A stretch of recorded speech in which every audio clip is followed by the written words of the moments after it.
All right, folks.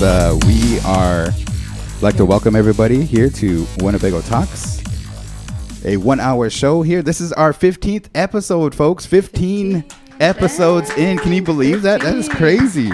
Never knew that we would make it this far. No. Started from the bottom, now we're here. Anyways, one dime plus a nickel. That's all we got to say, right? Yeah, you got it. Anyways, we have a lot of guests here today. We have a lot of things to talk about in Winnebago, so we're going to hit right into it. I have two additional co-hosts, or actually three, that will be joining us here today. And go ahead and give us your introduction, ladies. Good morning. My name is Bethany Redhorn, the Winnebago Communications Office Manager.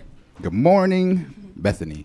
Good morning. I'm Tyler Snake, Winnebago Indian News Office Circulation Manager. All right. Thank you, Tyler. Hi, NP, everyone. My name is Jordana Bass. I am the editor of the Winnebago Indian News. All right. Good job, guys. So breaking news. We always get kind of started. We have a lot of breaking news. And in fact, a couple of them are going to be here to break their news and stuff. So we kind of want to take away from their segment. But the grand opening of Rise Up Nutrition is happening at the small shop downtown. Hey. You folks used to remember it as the Sweet Lodge. Yep. Now it's if you never had a Rise Up Nutrition, myself, I'm not a Starbucks drinker or a coffee person and stuff, but to my understanding, I think that it's going to be, I'll have to kind of be won over. You know what I mean? Like, so check it out. Yeah, we'll have to go check that out and make sure that they might need a DJ or something like that, right? No, I'm just kidding. Do it. Okay, so like I said, a lot of things happening today, so let's let the listeners know what we're going to talk about today. This is Winnebago Talks. Breaking news by Ho Chunk Capital. They have a great event coming up just around the corner, and they're here to talk with us. We have Mr. Jerome LaPointe, who is the retired W.I.N editor and also published the Winnebago Celebration Powwow program for many, many years.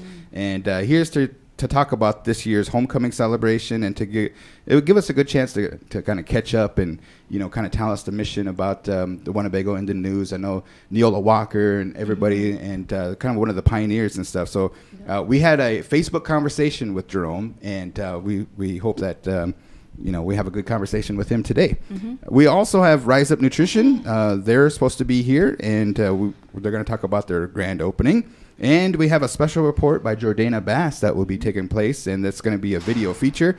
Thank you, Jordana, for bringing that to our attention. It's about 7 minutes long, and we'll get into that when that portion comes. So, ladies, Bethany, how was your weekend? My weekend was great. It was very chill. Got to relax a lot and spend time with my family and my boys. So Yeah. Yeah, man, the weekend just blew by. We had a wedding this weekend, and congratulations to Mr. and Mrs. Anderson. It was down at a kind of a wedding venue that was really neat, and me and my brother went down there, and Savannah, congratulations, her and her hubby tied the knot and put the ball and chain on, and away they went and stuff, so it was a good time. How about you, Tyler? Throw away the key. Yeah? Yeah. Yeah. Jordana? Weekend. Yeah. My weekend was pretty all right. Got some homework done. Then just kind of relaxed. Got prepared for, you know, upcoming issue week is, you know, really hectic. So I really needed to unwind. So that's pretty much what I did this weekend. So. Right. We have another issue coming out. Actually, the deadline is today for all those programs, and we have some bagel bits. So Tyler, go ahead and take it away. So what I'll be talking about is the Winnebago Two-Spirit Super Pride Carnival. It was a pretty good event. I would say it was a good turnout. Yeah. There was a lot of people from a lot of different departments, and as well as participants that came and, you know, showed support. Yeah. Me and Bethany and yeah, you guys did some. Jordana, we all face painted, which was it was the out first of my time element, for me. but They did good. I was surprised. Me and Toby started off at first, then we didn't do too well, and then Bethany and Tyler popped in, and we kind of handed the reins off to them, and I know I was sitting there kind of reeled them in. I was looking the other way whenever. You got put to work? Yeah. I Yeah, but painted it was like fun, though. 10 rainbows. Oh my gosh. They did so good. I come and popped in, and I'm like, damn, they're doing better than we did. So they did really good. I had one of those little guys wanted Venom, Oh. and then I he have had a picture. Spider-Man and Iron Man and. Wow, that is cool. You Spider-Man didn't mess was those kinda kids hard. up, did you? So they loved it. they go look in the mirror was like, all what is smiles. this stuff? The little boy that wanted Venom, he wanted to look at my camera before he went to like look at himself, and like it was just cute because his smile. He's like, Aww. like it was just cute, just to be able to see a little one just happy. That's Yeah. awesome. That is awesome. It was fun. All-time face painters now. I think HSI, Yeah, I think HSI wants you to guys hire got them. I think you guys got a gig out of it, right? Yeah. Cool. We'll talk about that a little bit later on and stuff. So, any other bagel bits? I'll also be talking about Human Services community or free garage sale. It was like a lot of donations from around town, and I would say it was a good turnout too. There was a lot of people that got some still good stuff. Good. Thank you for Human Services for doing that. Appreciate that. We have movie night coming up Friday, right? The Little Priest Tribal College Library, Trip Letterman and his crew. Do you know what movie they're showing? It's going to be down at the LED screen. I don't know which movie yet, but yep, it'll be Friday and Saturday. Oh, cool. What time? Let me. I We'll gotta get look. that Yeah, information. and I know we gotta get a posting out. So Yeah, for sure. Awesome. Cool. So I guess, is there anything else that you want to make mention? That's all from me, besides the deadline today, if anybody wants to just throw something in real quick. Okay, the answer is serious. This is the 15th episode here. You So gotta win, Tyler. let me see here. Tyler, Jordana couldn't help you out that last time. We missed that one episode. So we have 6 wins for Bethany, 4 wins for Tyler, Come on, and Tyler. 3 games they tied. I had it in the first half. Now the questions, I say they're mixed. There's one hard one in there, and then the rest everybody gets. I walked down the street and everybody is like, "Hey, those questions are easy and stuff." You know what I mean? I had all of them except that one. We need to do some phone. But that's coming up, all right? So Okay. we'll call you back for that. Thank you, Tyler. Appreciate her coming in. As we go into our next segment here, we want to turn the floor on over to Jordana. Jordana, can you kind of give us some background? Yeah, so on May 25th, we were invited to GENOA to attend sort of like a dog search for, the boarding school out there. And I was able to get coverage from that. And so that's a little bit of the video that we'll be showing today. So if you want to go ahead and cue that up a bit, then Alrighty. we'll get that one rolling. All right. Special.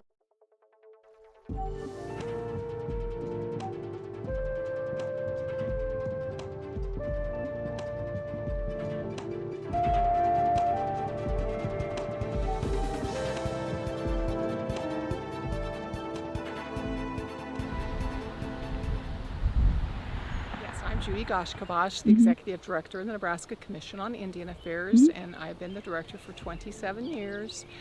Personally, this story is very personal to me because my mother and 2 of my aunties went to the Indian school. So today it's with great sadness that we're here with a dog search. First time we've used dogs. And we have had 3 searches using metal detectors. I did not come to those searches. They had no findings with the metal detection. And since Secretary Holland's initiative after what was found in Canada came out last summer, this has risen up to a international level. And we hope that finally we will tell the whole story and the truth. And GENOA was the 4th school built in the United States, one of the Richard Pratt Kill the Indian, Save the Man boarding schools. And this school existed for 50 years. 20,000 plus students attended from 40 different tribal nations, as far away as Montana to Maine. They separated children that far away and put them on a train and sent little children as young as 4 years old. And 80 plus children didn't make it out of here alive. They were little soldiers that the United States government didn't want to go to war with our people. Costly to have wars. So instead, let's assimilate all the children.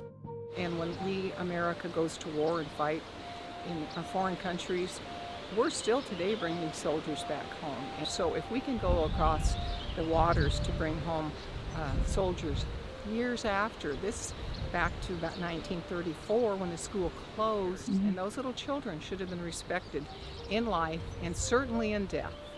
So the United States of America and the federal government has a responsibility to our sovereign nations and to those children that were stolen children, lives It's time for America to open the book to the whole story and the truth. And until we do, this country will be in turmoil and we won't heal.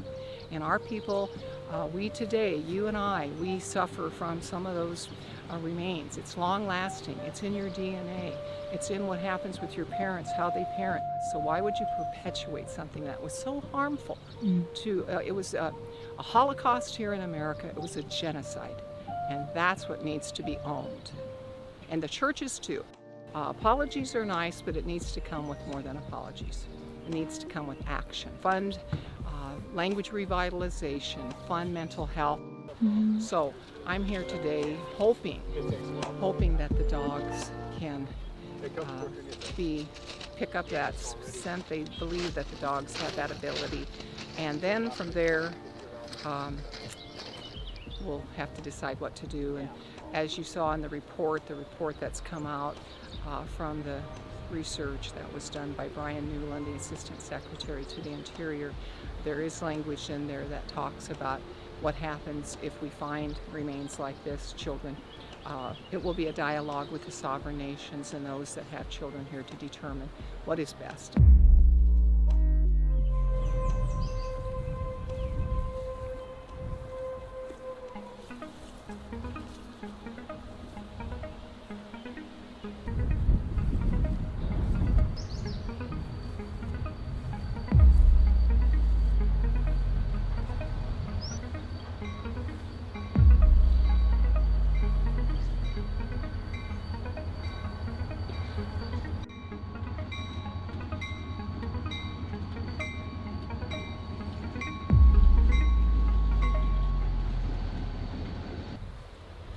Is he sniffing something? Or sitting. yeah, what was that? What does that mean?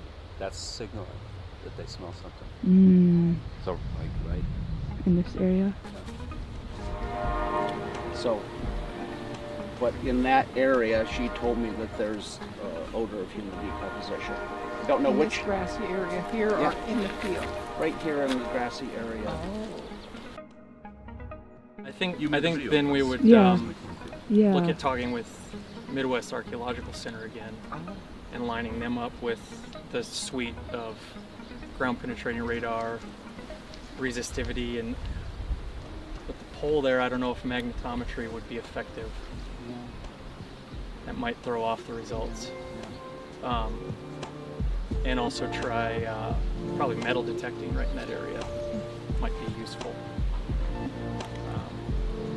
And that way, with that technology, using the multiple methods, we can verify what subsurface looks like there, and then make a decision from there of what we would need to do next. Between this for cable the children, and let's hope that maybe we're getting closer, and with the help of our two little friends here. Where are they? Where are they? Now I'm gonna sit down where I should put. Tell me where to put this.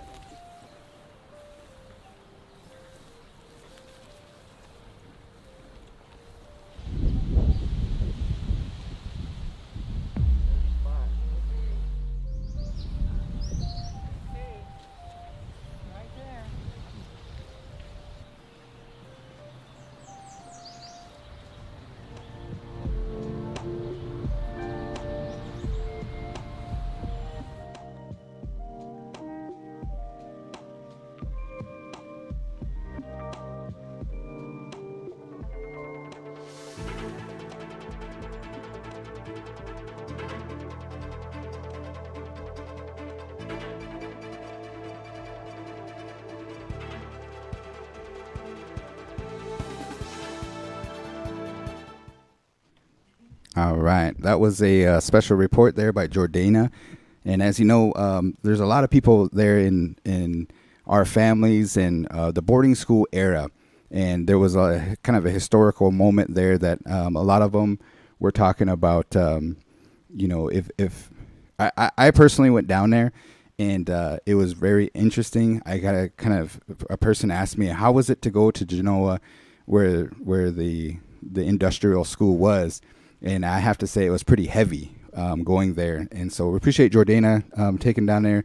I'm working with the Angel DeCora to also make sure that it's documented, kind of going through some of those. I know in Canada there's mass graves that were developed and there was uncovered, and so we appreciate that. But Jordana, I know that when you went down there was a lot of different things that took place and pretty interesting and stuff. So we just kind of wanted to give you some time to kind of explain, some of that, and great reporting.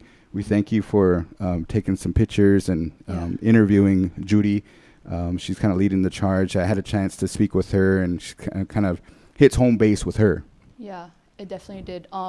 She had a lot of great things to say. I know that she was in her position for about 25 years, and so it was really great to hear her talk about those things. And I guess sort of the feeling that I got whenever I got there was, I know a few people kind of talked about their experiences, like whenever they got into the town, there's sort of a heavy feeling. Right. And honestly, you really do, because when you're driving through the town, then there's a railroad, that goes through the town and everything. And, my first initial thought was, dang, they used to bring our kids here and everything, and it's just, they still have it up. And so you kind of just have that memory, and you have that feeling that, they really went, they went through those things and everything. So, I think the next steps is, the dog did identify, that it did smell something underneath. And one of the dog's signal was he would lay down if he smelled something. And the second dog was if he smelled something, he would sit down. And in the video, if you guys, noticed, the dog sat down about 4 to 5 times. And so that was really, interesting to see. And, he did smell something. So I think what the next steps are is they plan to bring some ground penetrating radar over to, that land over there where we kind of searched. So if there's any like ground disturbances, that they find, then the next step is, reaching out to the tribes and seeing how they want to proceed. And I'm not too sure about all the legalities as far as like, digging underground, because I think that's a farmer's land, I believe, from what I was told. And so I'm not too sure about that procedure, but I know that they will be reaching out to the tribes to see what, how they want to proceed with things. Mm-hmm. And sort of the things that, they talked about, Judy kind of mentioned that where the land that we searched was basically the backyard of, one of the priests that, that ran the school. Mm. So it's just kind of, eerie, and to kind of think that, he, pretty much put them in his backyard of his own home. So it's just like, it's kind of hard to talk about and everything, but, we definitely need to talk about those things, and we need to have more people on board within our communities and within our tribal leadership to be able to attend, those trips, because, a lot of our tribal members, a lot of our children, went to that school. And so I just think that we need to put more of an effort into, being a part of the search and everything. Mm-hmm. So that's a little bit of the background of, the GENOA trip. Right. And for those that are thinking that it's interesting, because after the school closed, they dredged an area out. Mm-hmm. And so they're thinking that when that dredge come through, they kind of, I think it was for the farmers or something like that. And it was after the Great Depression, and to help everybody kind of get back to work and everything. But there's kind of a waterway that kind of goes right through that. Mm-hmm. So they're thinking that maybe, and it's harder than you think and stuff. When I went down there, I was just like, well, how come they didn't, do this before or anything like that? But there's a waterway that was dredged, and it's ongoing. This is kind of history in the making and stuff. So we appreciate you being down there, and thank you, Jordana, for being so in tune and keeping that closure for our relatives. You know what I mean? Hopefully a lot of things good. Yeah. There was a lot of people that say bring them home, and kind of also memorialize them and kind of recognize them. And so if they get down there and they do find some children, we don't know what kind of state they're going to be in, anything like that. So it's a kind of a heavy topic and stuff. You know what I mean? But Angel DeCora, they're on top of it, Yeah. and as well as the Winnebago Indian News. Yeah, and big shout out to Ben, because a funny thing is, whenever I pulled into town, my GPS took me on like it was rainy that day. Yeah. It took me on like a little bit of a back road. And then so to me, I thought, I'm used to having a truck and I have a little bitty car now. So I'm like, okay, I can power through. I'll be all right. And here I take a turn and then not even like 5 feet into where into the path. And I got stuck. So I had to have Ben from the museum. He came over and he was able to push me out. So that was the first, the first thing that happened that day. Was the river mudding through the river skills didn't come through. I guess not. I guess I'm not a good driver apparently, but that was fun. Yeah, shout out to Ben. Appreciate that. Yep. All right. Well, thank you, Jordana, for that, and we look forward to the next issue that'll be out into the mailboxes on Saturday. Yeah. Yep. They sure the heck will. And if you don't mind, I'd like to stick around. I might have a couple questions for Jerome. For sure. Jerome, go ahead and put the headphones on and grab the microphone, either or. It's good to see Mr. Jerome LaPointe here, and while we get him set up and stuff, ARL is happening on Thursday. Who airs the 5? We have I Wonder by Kanye West. You Dropped a Bomb on Me by the Gap Band. Yeah. Don't Leave Me by Blackstreet. Oh, yeah. I always said the Backstreet Boys. No, don't do it. Typing it. That's a good karaoke Don't song. Leave Me by Blackstreet. And then It should be on. Dreams, Fleetwood Mac. And the last one was You Are Not Alone by Michael Jackson. Okay. All right. So cast your votes now and join us on Thursday for Top 5. We Yes. do birthday shout outs. We do your requests and anything like that. So I'd like to introduce Mr. Jerome LaPointe here. And go ahead and give us your introduction, Jerome. It's good to see you. Good morning. My name is Jerome LaPointe Sr. I am the second son of Peter John LaPointe. I served quite a few years on the Winnebago Powwow Committee, probably since 1980, I think. And I started out last week really thinking I had a gripe with the Powwow Committee. That I had a chance to visit with Garan and come to find out that we only have 3 people on our planning committee. And I know that that's happened before. I've seen the powwow poster in the Winnebago Indian News and thought it was very beautiful and very well put together, but the top of the poster is something that I was asked to keep, that way for forever, really, because in the early 80s, I worked on the powwow poster. I actually cut and paste the powwow poster and put it on aluminum plates and printed it on the press. Back in the days, yes. Yeah, back in the day, and I did the whole thing and worked with the veterans, and the veterans, wanted me to assure them that the powwow poster was always going to be that way. And I sat for a good, 30 years on a powwow committee, helping plan the powwow committee, and I sat as the chairman for quite a few years and went through all that. I guess my beef was that we left off the meaning of the powwow. And I started to think, back over the past 20, 30 years when we had meetings, everybody was always arguing with each other about, is our powwow to commemorate Little Priest and Company A, or is it to have a contest powwow? And I kind of thought like, or I was feeling like one of those people in the back row that just want to sit there and complain about everything and not do anything about it. But because I did miss my chance to get on the powwow committee and correct, what I see is something we're missing out on, something we're not carrying on. And I was thinking about it.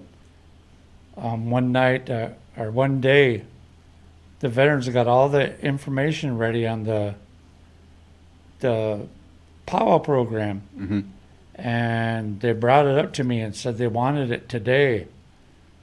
Wanted me to print it today because some of them were going to powwows, and they didn't just want the big 17, 22-inch poster. They wanted little hand posters to hang out to people. So I started on it in the morning, and in the evening, I had a couple of them standing around still waiting for that powwow poster to get printed, and they were actually sitting there visiting, watching the powwow poster come out of the press. And you know, they wanted me to assure them that, you know, that information was always going to be on there, because they knew that they weren't always going to be here. Yeah.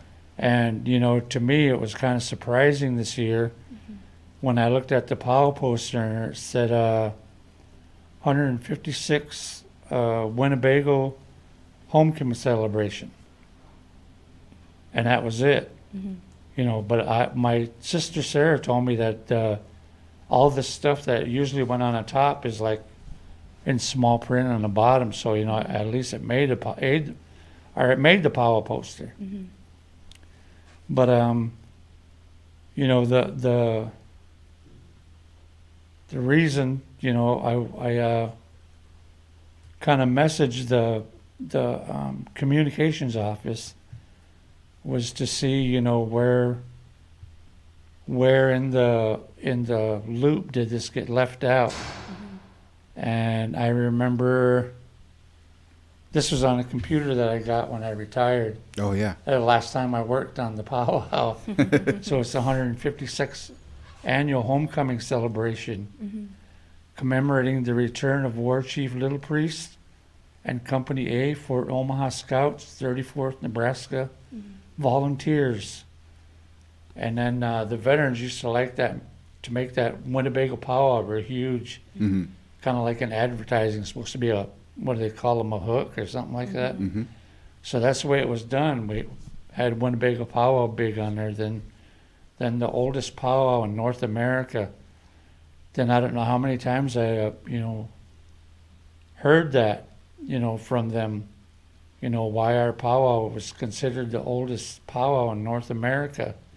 Then followed by the date and, you know, the directions where everything was at. But you know, that just got me a little bit, that I kind of failed what I promised those veterans, you know, all those years ago. And I try to do, you know, those things like that, pass our history down to my family, so they'll know. I got quite a huge family, and when we get together, I got a lot of ears to be talking to, and I know they get tired of listening to me sometimes, but you know, that's kind of what I promised to do. Yeah. You know, that I always tell them those words aren't mine, that they were given to me to share with them, you know, to pass down to them. So that's what I try to do. And same thing with the powwow. I did the same thing with them. We got I don't know how many, what do you call them, threads or whatever we got on Facebook, and different chat rooms and everything that we have all our family on. And I got in there and, you know, finally used that and told them my feelings about this, and you know, that I hope that they remember that, you know, to be getting on the committee and trying to help out any way they can, especially, you know, when we just have 3 people on our planning committee. Yeah. You know, that's kind of sad for our Winnebago people, because historically that's what the homecoming celebration is for planning a get together of all of our people. All our people wanted to come back, and you know, there's a I left an article on my, or the last, actually that article is the last one that David Smith wrote for the Winnebago Indian News. And I put it in the program, and for some unknown reason, it was kind of deleted from the Powell program because it explained why, we say that, why we have the oldest Powell in North America. Yeah, yeah. We even got some comments here. It says our neighbors to the south, the Omaha tribe, they have the oldest harvest celebration, to my understanding. And then for the Winnebagos, there was some meaning behind that. So we usually have like a Dear Dega segment and stuff, but I'm glad that Jerome's here because this is kind of like a Dega talk that we're giving to our Winnebago people. You know what I mean? Yeah. So it's very. I thank you for coming in and explaining that to us. I know that the late Councilman Jim Snow always said to make sure that we tell the Little Priest song, especially on that Saturday afternoon, or Little Priest story, excuse me, especially after Saturday's grand entry. Mm-hmm. Stop the whole powwow and tell that story because it wouldn't be possible if it wasn't for him and stuff. So Jerome, thank you for coming in and explaining that to us. Jordana did design the poster, and Jordana got a graphic design degree, and we encourage her and we want to thank her for doing that. Yep. And I think that we'll probably so just to reiterate, I did hear everything that you had to say, and this point on going forward, if I ever asked to do another powwow poster, I'll be sure to include that history and everything that you said that the veterans wanted you to carry on. So I'll be sure to be doing that at this point forward. And I believe that another more detailed powwow poster will be coming out later on. So I'll be able to add those that information to this more detailed one and everything too. So. Okay, well that's that's good to hear because as we know and we're told about Little Priest, he was wounded in battle and he came back and he died here in Winnebago, and his brother Gray Wolf, was the one that started having the annual celebration, and commemorating Little Priest and Company A, and like Jordana is descended from Gray Wolf. He had 4 daughters, and one of his daughters was Grace Gray Wolf, and that's where Jordana comes from. So, put it on her shoulders now. Yeah. Yeah. Jerome has been our WIN editor for those that are just joining us on the Winnebago Talks here. He's been the WIN editor for a long time. And Jerome, can you kind of give us some background and history? I know that me and you had our talks, and when I came on as the communications officer, before that, Jerome, when I was growing up, I remember that your brother, Daryl, and us boys, we went down to, I believe, the FBI, and we sang some songs. Well, I was still in high school and stuff, and we sang some songs for them. So you've always been kind of educating, and we appreciate that. And then as we go along here, I kind of got into being a master of ceremonies at powwows, and you gave me the first chance to be an MC here at the homecoming celebration when you were the chairman of the powwow. It was me and Chris Grislick. Had a good time and everything, and so I want to appreciate you and want to say thank you over the air for giving me that opportunity to do that. And I learned a lot, and I'm still learning a lot. I don't know everything, and we're still trying to make sure that we get the correct information out. And then, you had the opportunity to be the WIN editor for a long time. Kind of give us the history of like what Neola Walker had told you and kind of some of that about the Winnebago Indian News. Sometimes we don't do everything traditional like in the Sioux City Journal, but you know what I mean? Yeah. Well, I you don't want to do that, Garan, but I did. I didn't eat my lunch, so I probably won't take very long. Okay. But Neola started the Winnebago Indian News in 1972, and I'm pretty sure, or that better still be sitting up in the library at the college. That issue, and she did that on her own for like those 8 years, and it used to be printed out at the intertribal building. They had what was called Nebraska Indian Press. And Timmy Bear and my brother Daryl and Tommy Eagle, they used to give that assignment to them. So it kind of took those Three Stooges to get that, you know, the Winnebago Indian News printed. But yeah, Neola did it all on her own. And after I graduated in 1980, they got some summer employment money, and they hired Donna Vandell on to do the Winnebago Indian News. They got money to, you know, get it printed, and I was a circulation manager. Barkley Pear was a photographer. Lisa Whitewing, she took care of the advertising. And then we had a couple of reporters, Sherry Neff and Susie Barta. And we took off for, you know, a couple of years learning how to do that. And then Donna put in for a grant, and we got our own equipment for a print shop. Nice. So we were able to do that, the Winnebago Indian News in-house. And then the college took over the equipment, and they started running a press room by themselves, and they incorporated some courses. So they booted out the Winnebago Indian News, and Donna was taking care of that by herself, and she got money to get the paper printed at like South Sioux, I think. And that's when they started doing the cut and paste. And they got a new editor. Her name was Karen Lincoln. Then after she gave up, they had Reed Scott Raymond. He was the editor.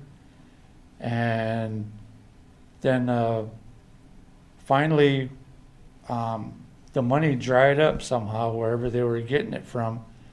So Neola kept the paper going.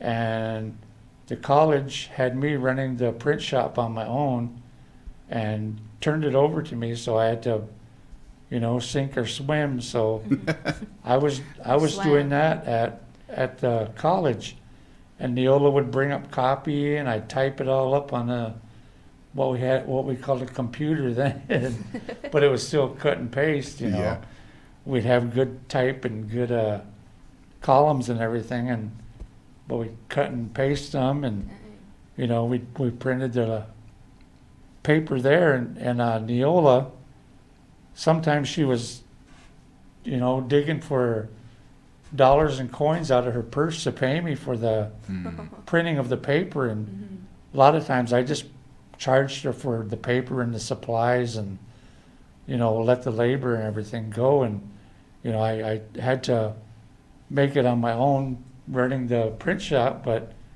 you know, still I wanted to do that to help her. And then finally about 92, then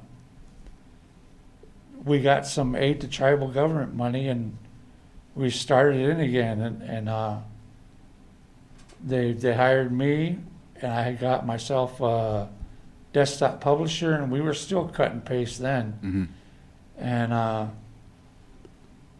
we got the casino, so by the time we got the casino, and then I kind of slopped out and got on the council, so, and back in those days, you know, if you was on the council, you got kind of what you wanted, so we got the WIN it updated as far as we could to where we could put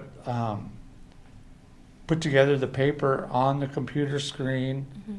But we still didn't have, you know, the sophisticated, you know, lines to be sending copy anywhere.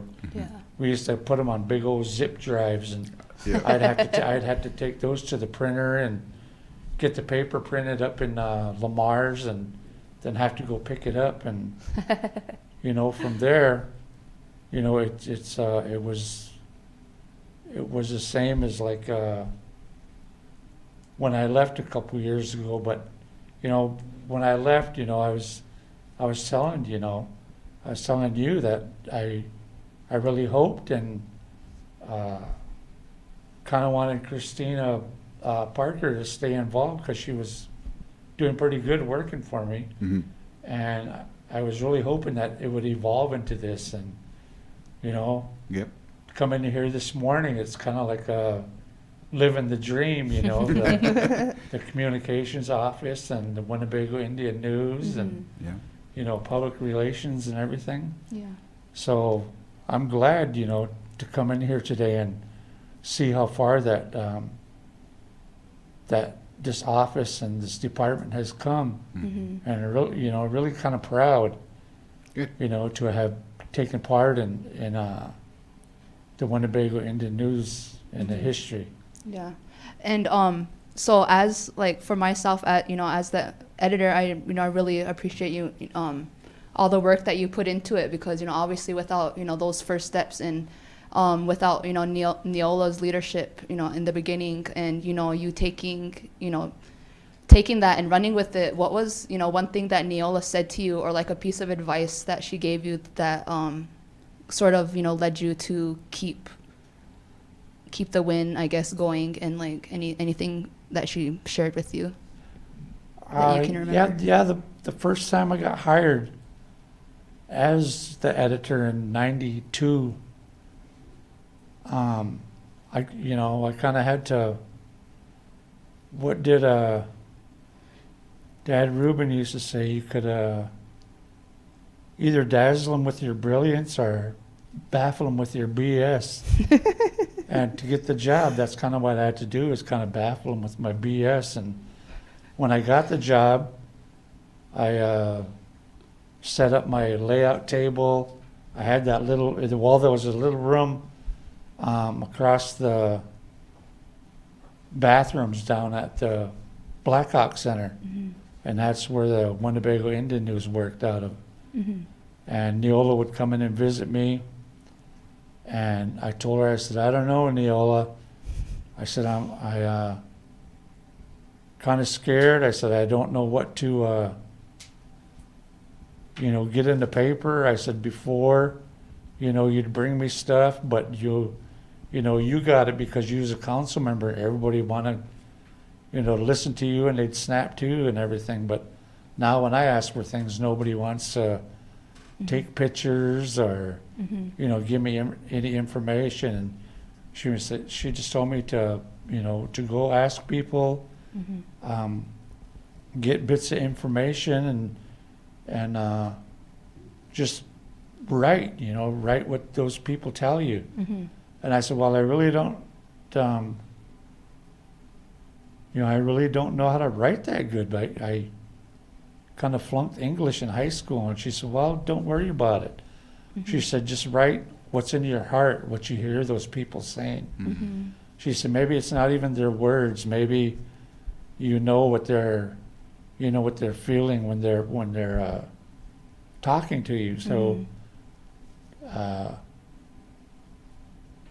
for me, that's what set me off. And unfortunately, I like to tease all the time. So that's kind of what the paper kind of turned into sometimes. Good stuff. My little brother Stewie Guh, he used to always call me, the clown editor and everything because, I would catch people at power time eating hot dogs or Indian tacos or something. But, we as Winnebago people, that's, just kind of how we are. Mm-hmm. And I didn't want that to take over everything, but, it was good, to have a smile on your face every issue and say, gee, you know what, I always want to say that, but I don't say that. But now Jerome said it, so I guess it's okay. Awesome. So- Thank you for sharing. Yeah, definitely, Jerome. I know that he was known a lot of times at powwow. There, even Chris Gris, like when I was up there with emceeing with him, he's like, I gotta watch out when I eat an Indian taco because Jerome's around with his telephoto lens and stuff. But you'd always take pictures, and that was just to bring a smile. that, You know what I yeah. mean? Just kind of bring a smile to everybody's face. I think you got the world's best one with Terry Medina, scarfing down an Indian taco or a hot dog or something. I'm not sure, but yeah. Jerome, we want to thank you for coming in here today, and we encourage for those folks that are willing and able to join the powwow committee. I think they have a powwow committee meeting tonight, and a lot of hard work. I mean, to go and put this celebration on. And so we want to thank Sunshine, Tara, and Gordon Rave for being on the powwow committee, and they're doing an excellent job. Ourselves, we're always willing to learn more information, and that's something, Jerome, you brought information to us today, so we want to say thank you for doing that. Yep. Thank you. Sarah, it's good to see you. I know, and congratulations on the graduate. I know that you had a son graduate from Haskell, and so, and then I think Diami went down to Florida, so future endeavors, and we'll see you guys at the homecoming celebration, Jerome. So stop in anytime and give us some words of wisdom about the paper or the powwow or anything. So thanks, Jerome. Yep. Sure. Thank you. All right, I'm looking forward to this year's homecoming celebration. 156 years. That's awesome. That's good. Yeah, for sure, for sure. The next crew we would like to call up is the Ho-Chunk Capital crew, and they do have some special announcements that we're going to be breaking the news. So come on up here.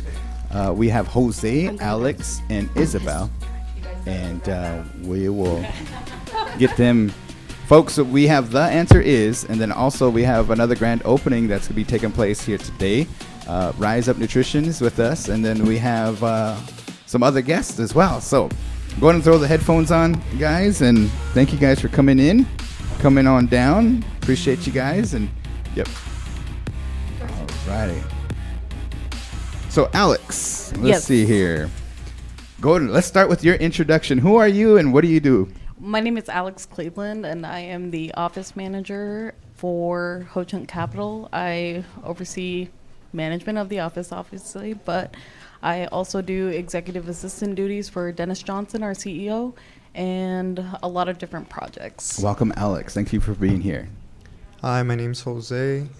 I'm an intern this year, actually. Oh, cool. We wanted to bring an intern here. We're gonna yeah. Okay. Anyways, keep going. Yeah, I'm an intern this year at Ho-Chunk Capital. I'm a student at USD. I'm gonna be an upcoming senior this year. It's gonna be my last year, and I'm really happy to be here. Awesome. We were talking about boxing earlier too. So Jose is a boxer and stuff. So your guys' bodyguard, right? Yes. We definitely need it. Whoops. Sorry. Wait. 1 second. Is that guy on? Go ahead and flip that switch there. Hi, I'm Isabel Freemont. I'm an intern under Capital with Alex and Alexia. It's my second year doing the internship, and I'll be a sophomore at Alva Lakes Community College. Awesome. And you guys are all studying business admin. I kind of guessed that. I don't know if I was going to guess that right and stuff, but I kind of guessed that stuff. So, Ho-Chunk Capital, thank you guys for being here. We had Lance on, we had some other, Willie, all those guys and stuff, but you guys are here to break some kind of good news for the folks. Yes. So on Sunday, June 19th, Father's Day, we are having the Atticad live horse races in Atticad Park in South Sioux City. June 19th. Yes. Okay, June 19th is also Father's Day. Yes, it is. Oh, cool. Awesome. So I had the opportunity to MC the horse race. I think it was last, what was July or? I think it was September. Oh, almost. yeah. I wasn't with Capital at that point, so. Okay, and then it was a good time. It was my first time doing it and stuff, but they had a few horse races, and it's pretty exciting and everything, but kind of the lead up to the horse races, tell us about that. There's other things besides the horse race, right? Yes. So post time for the races starts at 2 p.m., but from 12 to 3, there is a big event. We are going to do a lot of different things, including family-friendly things like bouncy houses, face painting, free pony rides. You guys going to have the hot hat contest? We are not going to have a hat contest. We are going to have a crazy team pride contest. What's a crazy team pride contest? So the theme for the event is take me out to the racetrack instead of take me out to the ball game. So baseball themed. So if you have a favorite baseball team, come out, represent, and you may win some money. Let's do it. So the big voice? Yeah. We're going to come as a big voice, right? No. Anyways, anything else that you guys? I think we're also we also have some tickets that we'll be giving out to Yes, to the Explorers games, and those are valid for any home game. Any home game between certain dates. I can't remember them off the top of my head. How are the Explorers doing this year? Do you know, Jose? I'm not too sure. I haven't really kept up with them. Yeah, I love baseball. Last night my son had a game and stuff, and I was just thinking about it. But during my birthday, we went up and watched the Minnesota Twins. Oh, and yeah. The whole experience of Major League Baseball, it's a whole experience. It's awesome, you know what I mean? So just being at the baseball field, bring you out to the ball field and stuff like that. I love the theme. And hopefully the Explorers are doing good. I know the Muskies won the championship and stuff, and Bandits do all right. But yeah, is this your first time working on the horse race event, or? Yeah. Okay, how's it going? I mean, like. Pretty good. We're still looking for a few food vendors, so if anyone out there knows any food vendors, we have food there if you want to stop by. Oh, okay. So, let's see, what else? Now, you said post time. So, can I place a bet on a horse there? Yes, you can. Word. So there is betting allowed, and it'll be really fun. There's three races with 4 different jockeys. So. How did they come up with the horse name? I know there was like Fishing by the Pond was a horse name, and I'm like, Fishing by the Pond? What does that mean and stuff? Your Indian name?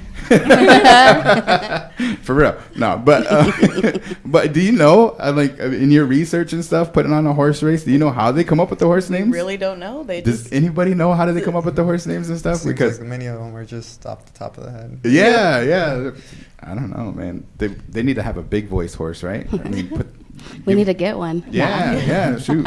Just steal one of the ponies from the pony rides and raise it. The Kentucky, was that Kentucky Derby, or what was it, the Derby or whatever and stuff, but it was won by a long shot, you know what I mean? It was like an 8-1 or 80-1, you know, and I don't know all the over-unders and stuff like that myself. I probably need maybe you guys should come back and give us a tutorial on how to bet the horses and stuff. Yeah, but we could totally do that. So like 80-1, if I put $1 down, I win $80 if that horse wins. Yes. But it's a long shot because, you know, there's 80 horses that probably could beat that person. Is that okay? Yeah. Awesome. So what time does it kick off on Sunday? The kickoff on Sunday starts at 12. Like I said, the horse races actually start at 2, and the event goes till 3.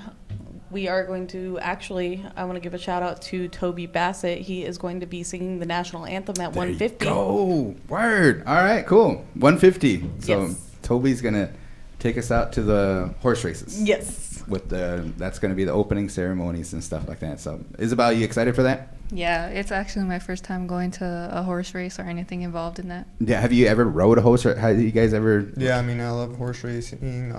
Not horse racing, but love horses. I've gone out a few times with my parents. It's pretty fun. And I believe this time we're actually we're giving out hats to the first 300 people that show up. Oh, cool. So. Yes. All right. Commemorative hats and stuff. Yes, So- we were going to bring one today, but we all completely spaced it. All right. And then like future advertisements, if person wants to know more information, there'll probably be later this week. Yes, some information on the put out. Facebook page, the Ho Chunk Capital Facebook page, and we're hoping to get it on the Ho Chunk Inc. Facebook page as well. A little flyer for everything we're doing that day. And if anybody has any questions, they can always contact me at my work number, and that is 712-299-3778. 3778. 3778.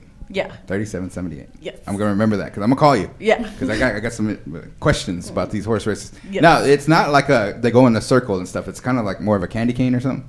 Yes, I believe so. Is that called a furlong? Or? Yeah, furlong. Hey man, I'm doing my research on you guys. You know what I'm saying? No, but yeah. And you guys got a cool MC? Yes, we do. Yeah. We do. Everybody here is getting a gig. Oh yeah, tell us about that. So we did the Pride event face painting. Kind of just got put to work. I can't get my arrow. I'm trying to get us back onto the screen. Sorry. Oh, I was okay. displaying the Ho Chunk Capital's Facebook page. Oh, cool. Awesome. But yeah, Alex reached out and asked if I wanted to, if I would be interested in helping out with the face painting, and I'm all for it. She does a deadly venom. That's what she told me. Yes, she does.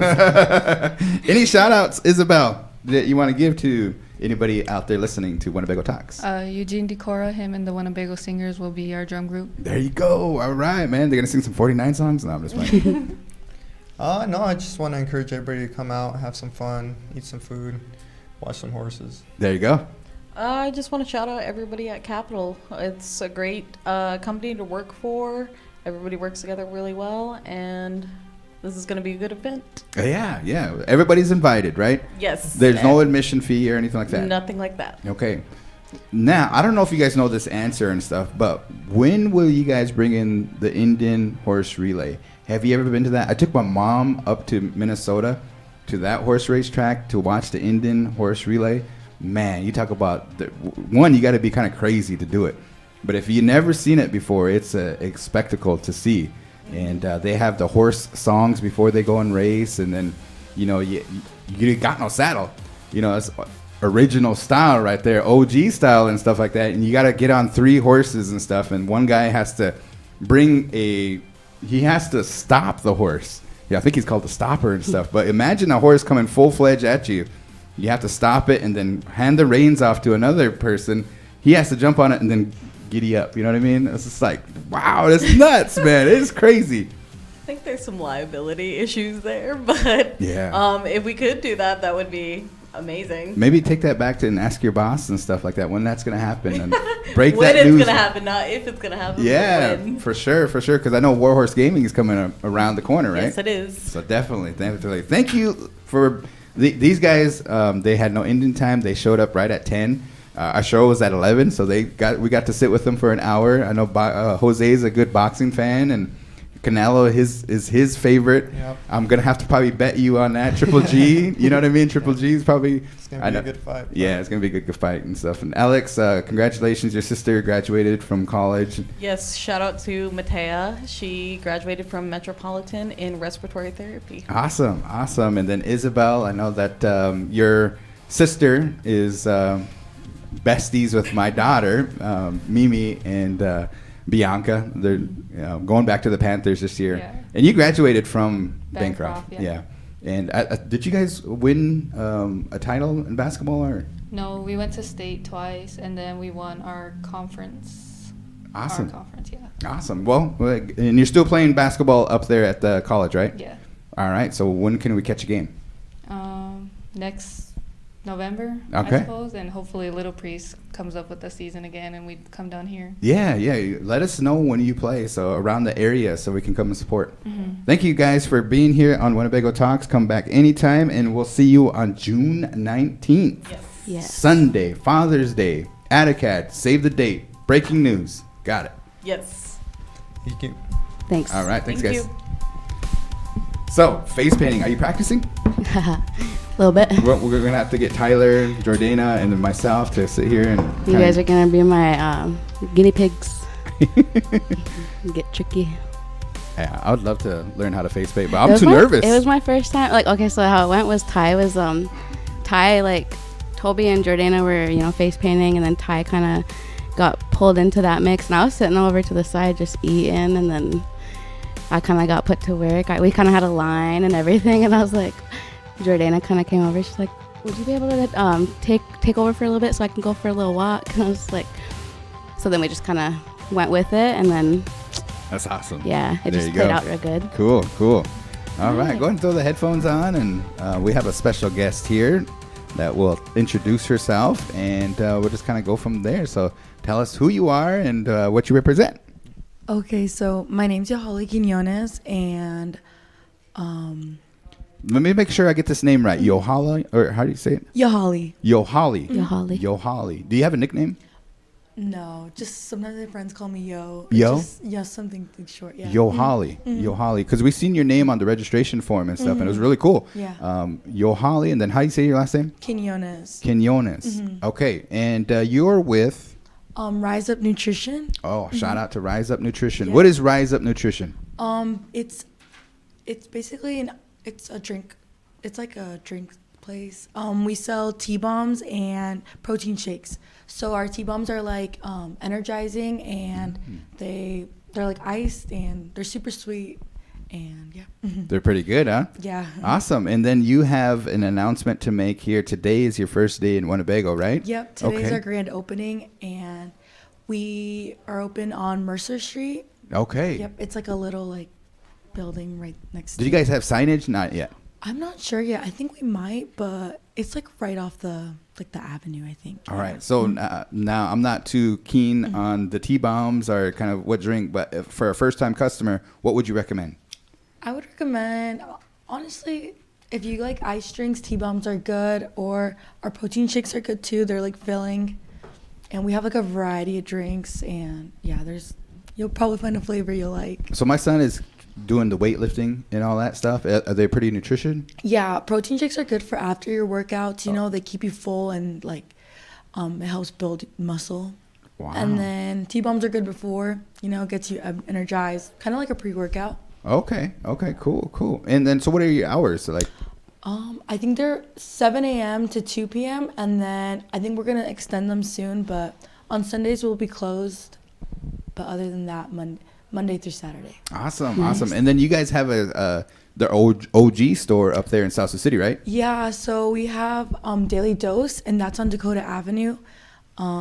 We decided to open up because, I mean, everyone was recommending it. Everyone was just like showing us support, and then finally, like, my mom just started looking at locations, and then we found that one. Awesome. That is cool. You have any questions for her?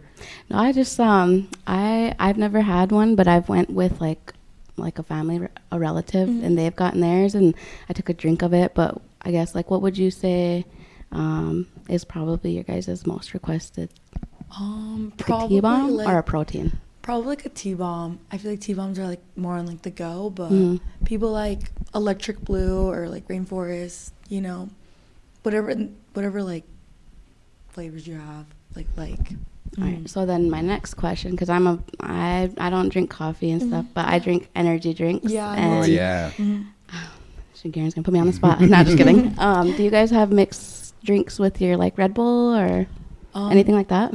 No, it's not really Red Bull products. We just take energy tablets, and then we mix them with like sugar-free drink mixes. So it like just helps you maintain focus without like all like getting jittery and stuff like that, you know? There you go. There you go. Yeah, it's nice. Now, we did some research on you, and you are the 2022 state champion for what? For wrestling. For wrestling. Yeah. Congratulations. Thank South Sioux you. City Cardinal, right? Yep. You won it for the very first time, and this is the first year NSAA has sanctioned. How did that feel? I felt really good. I mean, it felt really nice to like bring it back for South Sioux, you know? Small world. We were down there covering our 3 gals that went from Winnebago. Shout out to them. Shout out to the wrestling program and stuff. And then you won in class, what, 8? It's just girls. It's just one class. Okay. But later on, I think they might do a couple more. So you wrestle in. Did you graduate this year, or are you going to go back next year? No, I have one more year of high school. So Oh, okay. So cool. one more year, and the next year, man, you should come wrestle for Winnebago if you're going to be down here, right? No. Yeah. No, I'm kidding. That's awesome. So, grand opening, Daily Dose, T-bombs are the best and stuff. Yep. Yeah. I remember my mom shared the story about going to Saudi Arabia and stuff, and they're like, "What do you think about this place?" And I was like, "It's the bomb." And they're like, "Crickets." Don't say that. Don't I was like, say "Oh no." But yeah, I like the name and T-bombs and stuff. And you recommend trying one of those first Yeah, up. of course. What are some of the names of? We honestly just make up a bunch, but like the names are like Electric Blue, Rainforest, Strawberry Electric Blue. Splash. Yep. It's just like a bunch of like just poppy names, you know? Okay, awesome. Are you gonna have the big voice? What should we call it? We should come up Something with with Red Bull. No, I'm just kidding. I'm just kidding. That'd be cool. The big voice bull? No. That'd be cool. Yeah, I'll think of something for that. So, do you know anything about like the Winnebago tribe?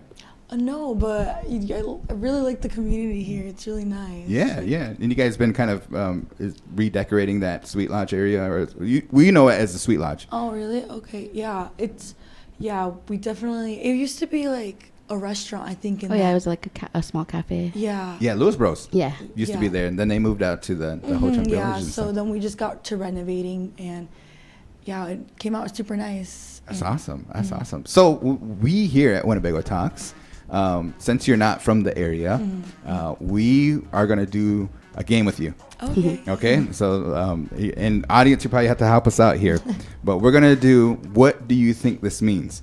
Okay. We have a thing called res slang. Oh, okay. Res slang. Okay. Reservation slang and stuff like that. So you're going to go, I'm going to go. What do you think the res slang snagging means? Is it like picking up something? Picking up something? Okay. Kinda. Go ahead and give her some education, Bethany. What does it mean? It's when two people really like each other. Yeah, basically that's. So you always hear like, hey, snagging, or they're snagging or something like that. So it's kind of I've never heard of that. Yeah. All right. Now, do you have one? What's a res slang that she might know? Okay, I'll give you another one. Then Bethany, you think about it. Thinking one. What do you think GE means? You took mine. GE. G. So when they come down there and stuff, and they say electric blue, and they say GE. Oh, like shocker? Or, oh, really? But GE means kind of like, Wow. how would you say it in the British voice and stuff? Like, what does it mean?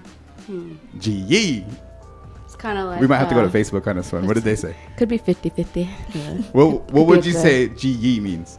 Tu, help us out. Come over here, Tu. Come on over, because this is our red slang guru. This is our red slang dictionary here. She's going to do her thing. But what do you think GE means and stuff? Tu, do you have the answer of what GE means? You're probably one of the originators that come up with it. Go ahead and pick up that microphone and stuff. But we're teaching our... it's called, what is it called now? What's your business called? Rise Up Nutrition. Rise Up Nutrition. All right, the T-Bombs gal here. GE, what does it mean, Tu? I guess it probably really depends on how you're expressing yourself and using It's it. just the expression, right? Okay, we would use it as an expression. Okay, all right. You got one, Bethany? You took mine. I was going to say G. Okay. Do you have another one that we like to say in the res and stuff that maybe a non-reservation person growing up around here might? No? Okay. What about Oba? No way.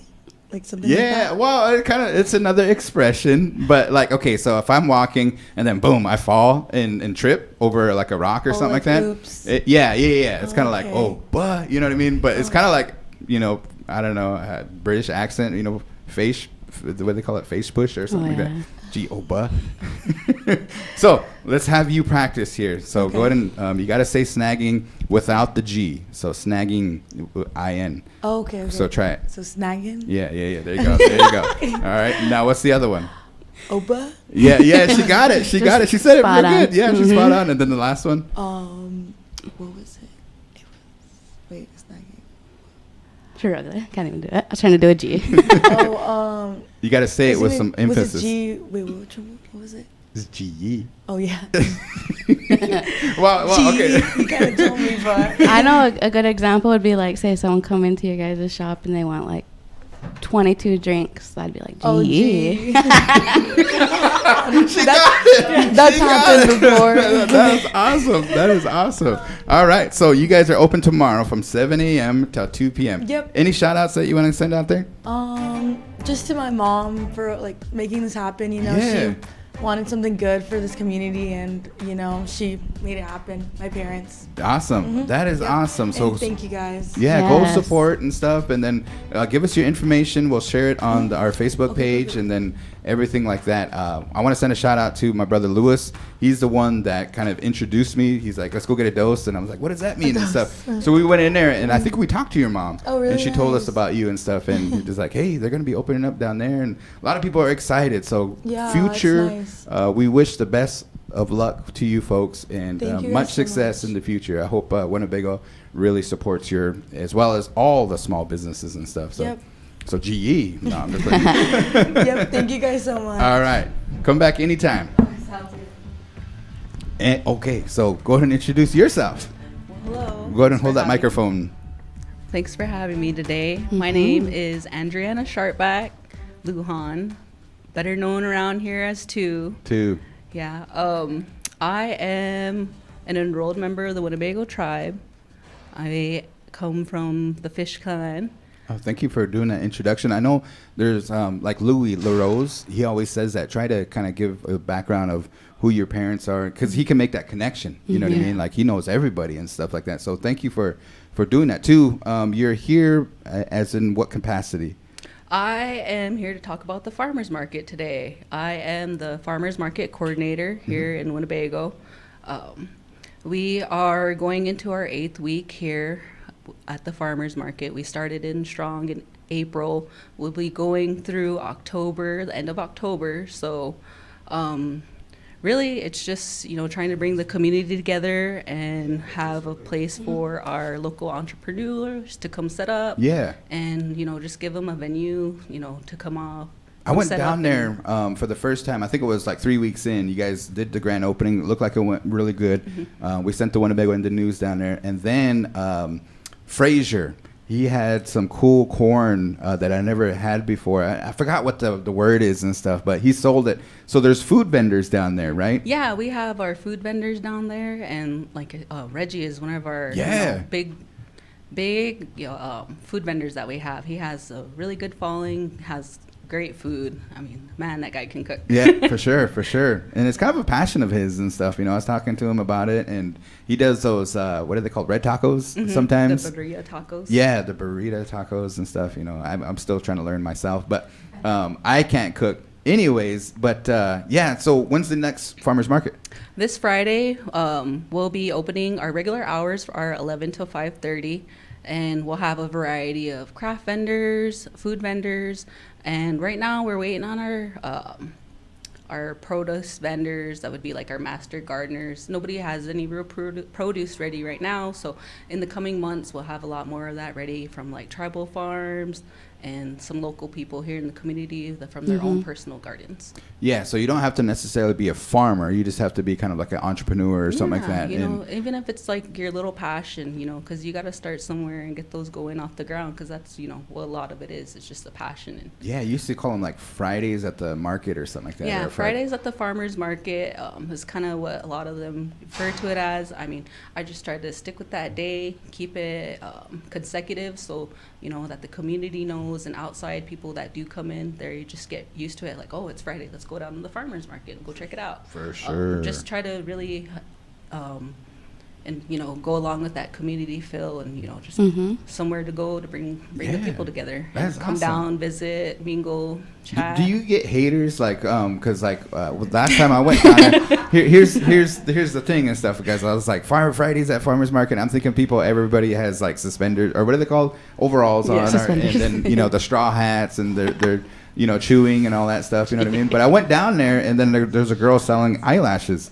So do you have people coming up to you and be like, they're not farmers? No, it's like haters like that. No, you go to a lot of different farmers markets, like out in Sioux City or even in the bigger cities. Like, I mean, you ever been to I always throw out the farmers market in Taos and Denver. You ever been to like those bigger ones? There's, you know, so much that people set up, and you know, as long as you know you can hustle it off. Yeah, I mean, it's just a matter about your sales pitch too, and how you are as a person, be able to sell something, just like anything else in the world, you know. That's cool. But no, not really. No, I haven't. Nobody's hating on you. Yeah, That's you know, good. and it gives, you know, these individuals a chance to get out there and really push out their inventory and give them a chance to, you know, really feel if that's something, you know, they really want to push forward to the next step. Say if they wanted to go into a business, you know, this would just give them a, you know, a little side step to that. And see if they can get a feel for it. But yeah, no, not really, no. Let's support the farmers market and all the local entrepreneurs that are there, and we appreciate you. Much success. So you guys are just gonna every Friday, right? Yep. Every Friday, and make sure you try to grab some food during lunchtime. Every market you had some food down there, some kind of food? Yeah, not the last market. Okay. Had some vendors that, you know, thinking they were going to come through. It didn't happen, you know, but those things happen, you know. But and what we didn't have for food vendors, we had I had about 10 just craft vendors, arts and crafts. Cool. They're different little setups from paintings to beaded jewelry to the eyelashes, you know. It's just, you never really know what they're going to come and set up. Right. You know? And some even had like flea market style set up. It's just, That's awesome. just a variety of different things. Yeah, yeah. All right. Any shout outs or anything? I would like to shout out my grandmother. She isn't feeling very well at the moment, so sending well wishes her way. Yeah. Who else? Oh, also shout out to the HCCDC staff there. There you go. Everything that they do, it's a great crew over there. The executive director is retiring. Yes, Brian, he shout out to is. him. So if you know anybody that Whole Chunk Community Development Corporation, I used to work for them under Woodland Trails, so a long time ago. Great corporation. It's the nonprofit organization of HCI and the Winnebago tribe. So they're doing a lot of good stuff, and working for a nonprofit is like how do you say it? It's really rewarding, really fulfilling and stuff, and that's why you probably work there, right? Yeah, I mean, it is. Like I said, it has a lot to do with the community development, and I really like that portion of the job, and getting out, working with amongst the people, and being right there in the works of it. That's what I enjoy. Cool. I could say I'm an official farmers market DJ. Because I did the Fridays at Farmers Market last year and stuff like that. Tony Wood and crew, we went out in there and stuff like that. So was that live that you guys did? Yeah, it was really fun. It was a lot of fun and stuff like that. So, but not this year, I guess. They haven't harvested the music or something like that because they haven't hired me. No, I'm just playing. I'm just playing with you too. On the spot.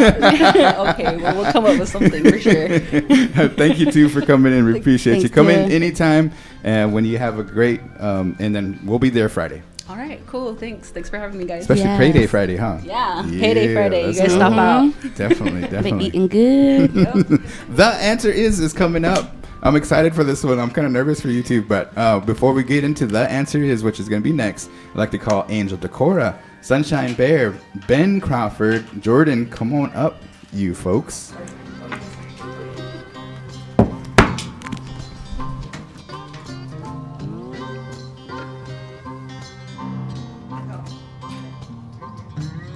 All right, yeah. So don't forget, our requests live on Thursday. Yes, you can text for song request to 402-922-3347.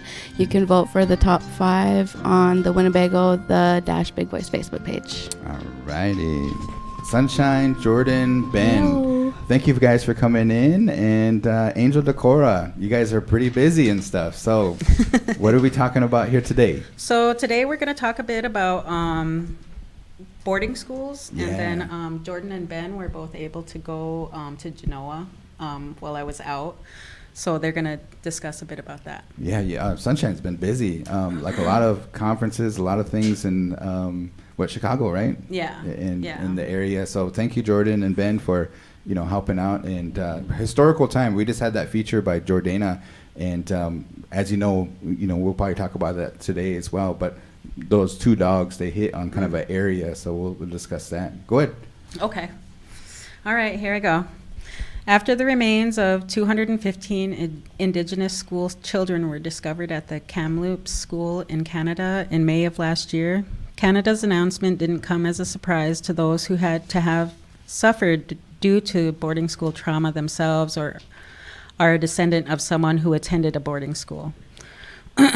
After this finding, our United States Secretary of the Interior, Deb Haaland, created the Federal Indian Boarding School Initiative in June of last year, which she stated, to investigate defunct residential boarding schools that house Native American children that were established under the Civilization Fund Act.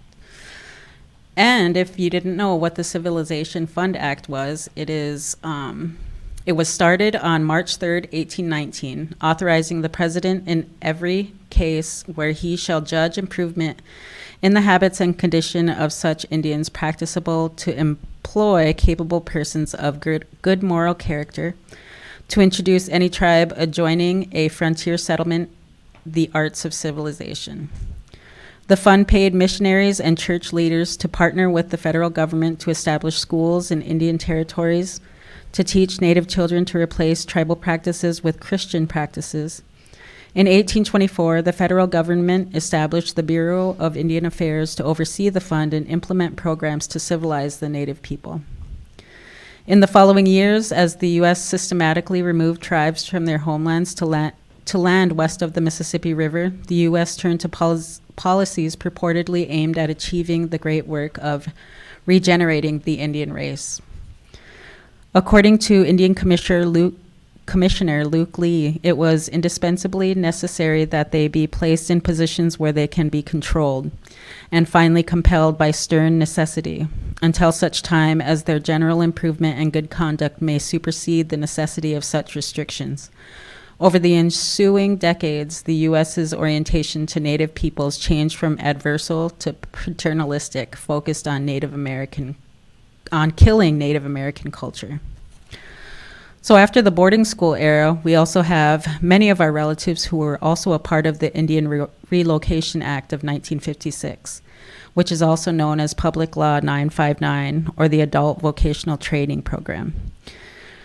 This was a United States law intended to encourage Native Americans in the United States to leave Indian reservations, acquire vocational skills, and assimilate into the general population.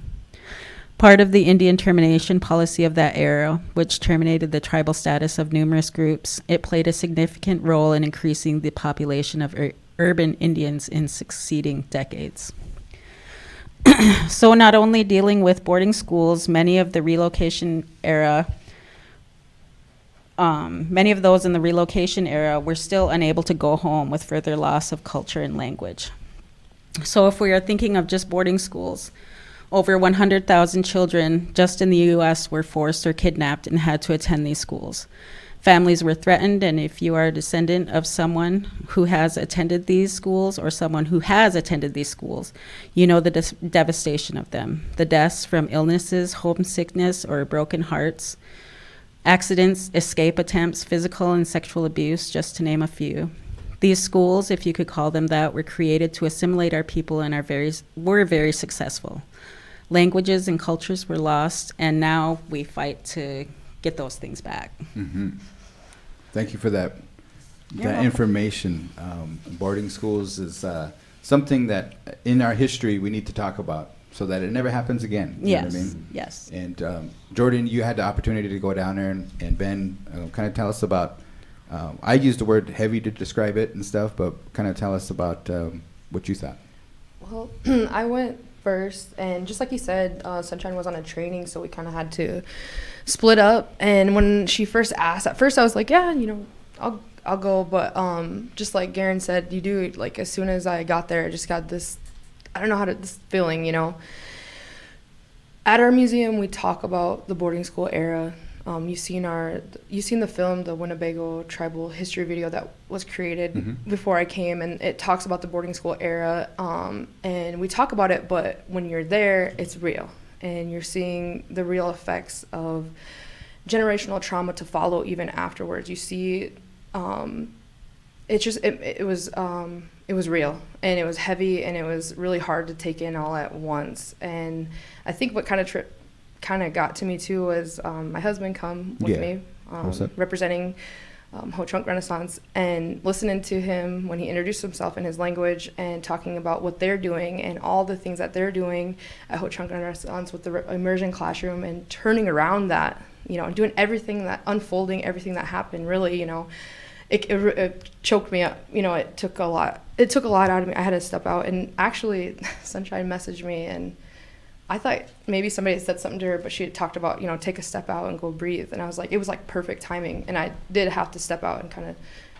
pull myself together. Because like I said, it's heavy. It's like I said, we talk about these things, but this is real. This really happened. These things, these atrocities really happened to these children, and it's real. So that was kind of like my feeling. But as we went on and like went through the rooms and kind of talked about some of the things that were being done, and went to the train station, and as I left, I felt like a sense of like healing, because you kind of like walk through it, and still it makes me sad, and like even right now, like I can just feel it, but I feel like it was a sense of healing, and a lot of I learned a lot from that experience. And the second time Ben had to go in behalf, and because like I said, there's only 3 of us at the museum, so we're getting separated. Sunshine was at another training, and we have the passport program going on, so I stayed back, and Ben went this last time, and I was glad that we got to experience that too, because we all have different feelings, perspectives, different, like I said, emotions, different things going in, and now we're, you know, coming back and circling back on it and talking about it in the museum. Like, we're a team and we're able to discuss that and going forward, you know. So it was nice hearing what Ben had to say about when they had went with the dogs and stuff, and hopefully he can share a little bit more. Yeah. Yeah, I had the chance to go and visit GENOA boarding school about 2 weeks ago now, so it's kind of like a follow-up visit to Jordan's. And GENOA, just for a little bit of background, I don't know if you guys have talked about it before, but it's a school fairly close compared to like Virginia and Colorado, where some of these boarding schools were, but it's in Genoa, Nebraska. I think it's a little over 2 hours away. It's on the other side of Norfolk. Yep. Yeah. I was told that at one point, over the course of its operation from the 1880s to 1930s, it was like 20,000 Native kids, which is a lot. Because sometimes there's smaller schools you see, and it's like 1,000, and that was it the whole time. So it operated for a really long time, and there were, it sounded like at least 100 deaths of children there. I was, like I said, was kind of following up for Jordann, and they were going to be doing a cadaver dog search to try and locate the cemetery at the boarding school. And before I got in the car and drove there, I was very pessimistic that we'd find anything, because it had been, for some of these kids, it would be almost 100 years. And it was raining. It was kind of windy the day we went. I didn't know anything about cadaver dogs, but I figured, you know, it's a lot of decades now. Like, who knows if we're going to find them? So I didn't have very high hopes going in. But before I got there and drove, I was just kind of said to myself, you know, we're going to find the kids. So we drove down there. We met some folks from the state of Nebraska who were there, the Nebraska Indian Commission, and representatives from other tribes, Ponca tribes, and other Thipa was there. And they had, I believe his name was Jim. He was the guy in charge of the cadaver dogs. Yeah. And I asked him, like, you know, what are our chances here, right? You know, it's been almost 100 years. And then he's like, well, we have the dogs find graves that are over 1,000 years old. So I was like, okay, so odds pretty good then. Like a drop in the bucket. And he said rain doesn't affect it. The wind's actually a little bit good. It helps the dogs pick up the scent. And then for a couple hours, we kind of searched the former grounds of the school. And we went to one site, didn't find anything. Went to another site, didn't find anything. We relocated to a new site that was near the railroad tracks from where the kids came to the school. So it's very close to where they arrived. And apparently, according to old maps, that's where the graveyard was supposed to be. But there's no markers or anything. And that's, Jordan's been out there too. There wasn't any indication that there was a graveyard there in present day. We were kind of worried because there'd been a canal built nearby, and we're worried, like, oh my gosh, did that like take out a bunch of the graves or something? Yeah. And there'd been all this construction and big hills, cement piled up, and people dumping stuff. So, you know, we weren't quite sure what we would get there. And that's when Jordana came too, and we got, so she was there. And the two cadaver dogs that we were working with, I think one was a German Shepherd named Rocky, and then there was another one named Jetty. They would trade off for when they were like smelling around and trying to smell stuff. And when they brought Jetty out, she'd been searching for a while, and we were kind of near a field. And during that whole time, when we moved to this last site, I just kept thinking to myself, like, give us a sign, right? Show us where you are. We came to a site near the tracks, and right as a train was passing by, the dog signaled that they detected the smell of human remains. And they would sit down and raise up their paw when they, I guess, detected the smell. And then I was like, did you tell her to sit? And he's like, no, that was her. And then they did it again. They kind of double checked.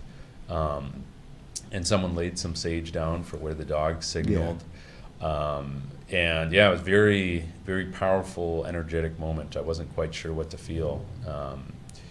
Being non-native, I'm kind of removed from a level of the generational trauma, right? I tried to think about when I was driving there, this would be like, picturing my childhood friends at that age going to a school, right? Or kids, I've worked with and taught at that age, who are at the school, potentially buried at the school.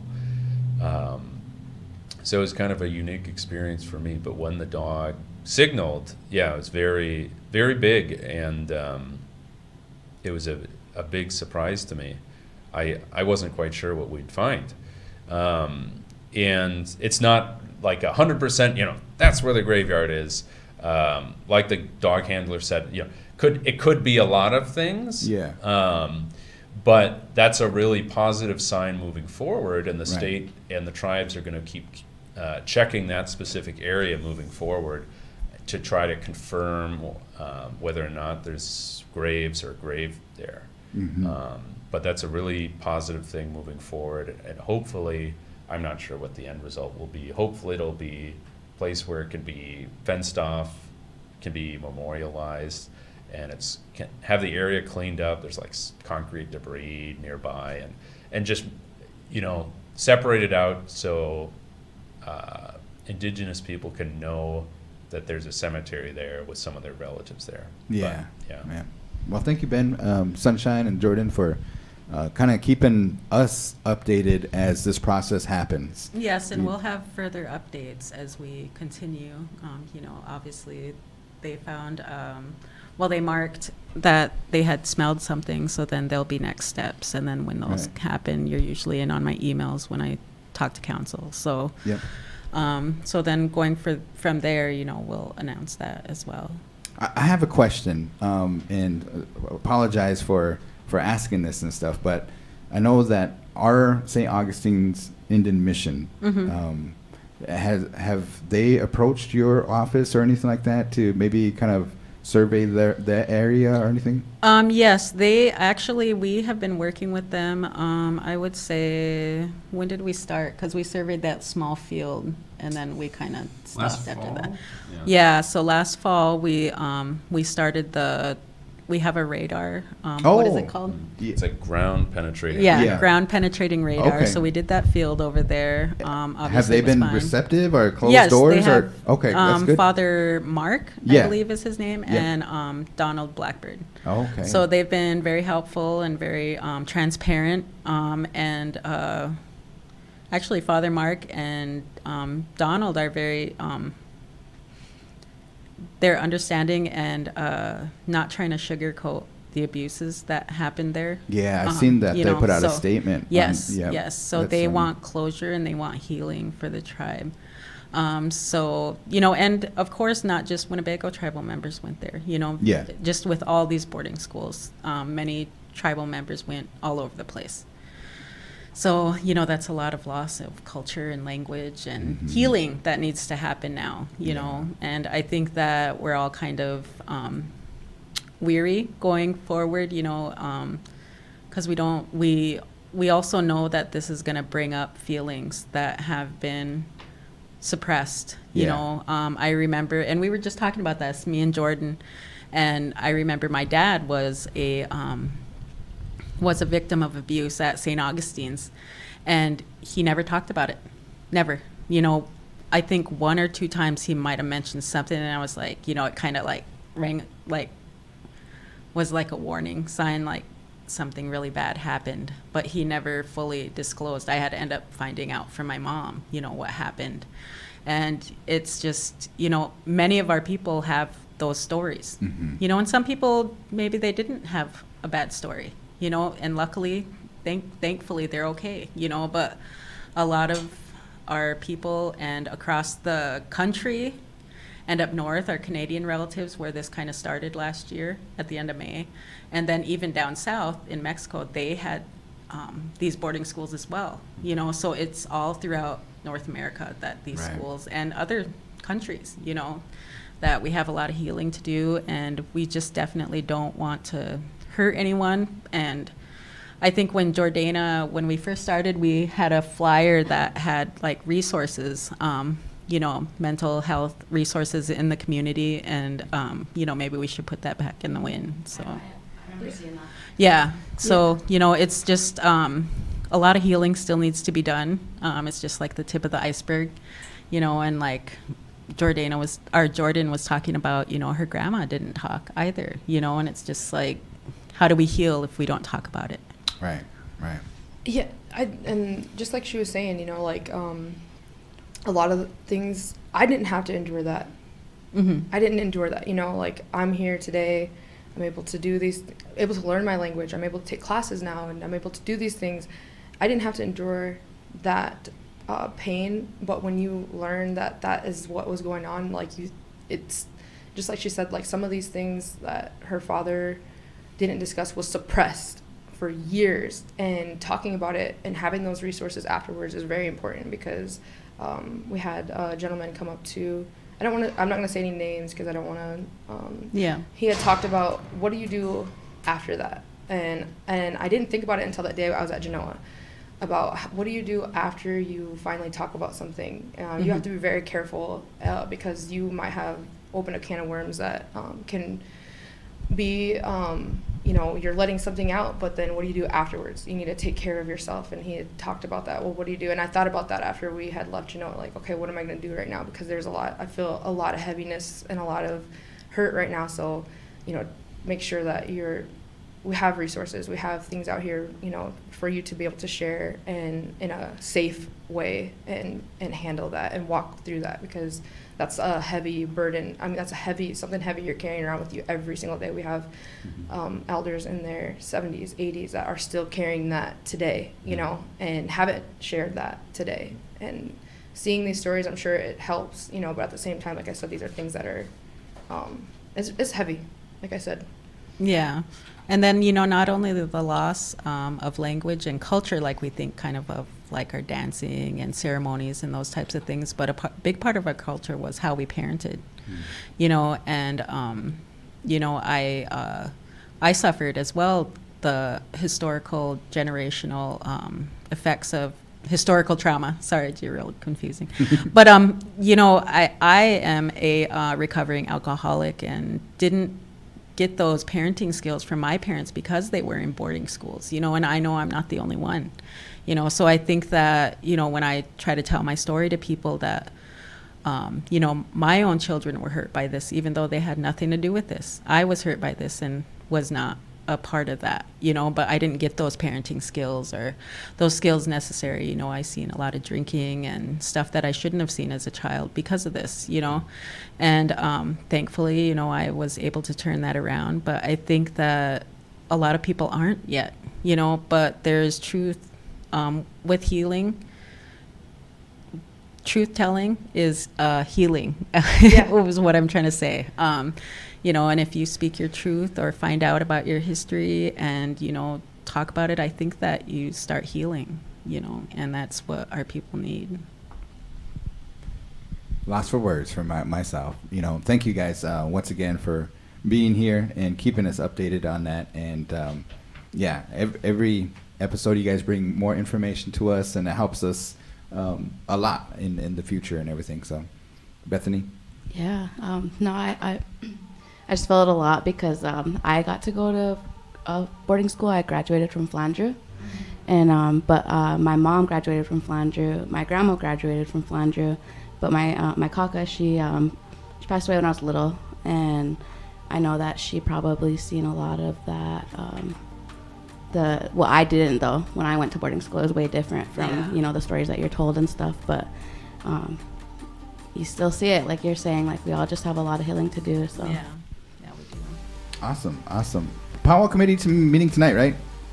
Is that tonight? Yeah, it is tonight. Okay, so it's at 5. At 5. Vets building. Vets building. Yeah. Okay, so if people want to share anything, yeah. or if you want to get on the Powell committee, Definitely. there's apps down there. Yeah, there is. There's only 3 of you guys, right? Man. Yeah, nobody else has applied.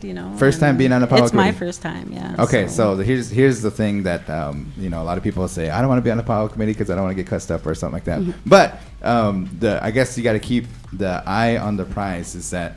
Well, I just should say eye on the prize, but it's an honor, and I appreciate you. And I want to say thank you for stepping up and being on the Powell committee. And I talked you into it this year to be on it. I'm always going around. I know I'm really mad at Garan right now. But yeah, it's gonna be good. She brings us down and stuff like that. Now she's mad at me and all. Me too. But hey, the answer is I need your help on this one. Okay. And then Jordan and Ben, thank you guys. Go ahead. I got one thing. Okay. Okay. Because we talked about a lot of heavy stuff and a lot of. So I just wanted to bring one little light.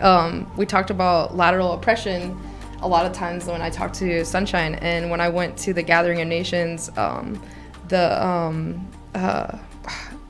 Miss Indian World.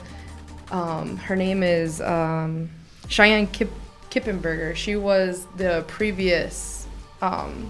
Miss Indian World, and she shared a word, and out of all her speeches, this was the one thing I got was lateral kindness. We need to start spreading lateral kindness. And I was like, hey, that was a good rather than lateral oppression. So that was one thing I put in my notes I was going to talk about is lateral kindness and spreading lateral kindness and building each other up and helping each other and sharing information and so yeah, that was one word I just wanted to share. Awesome. Thank you. And shout out to Jordana, because when I watched her news, I was like blown away. She's so talented and so. Yes, she is. Oh man, I love her work. So shout out to Jordana. That was my last thing. Awesome. Thanks, Ben.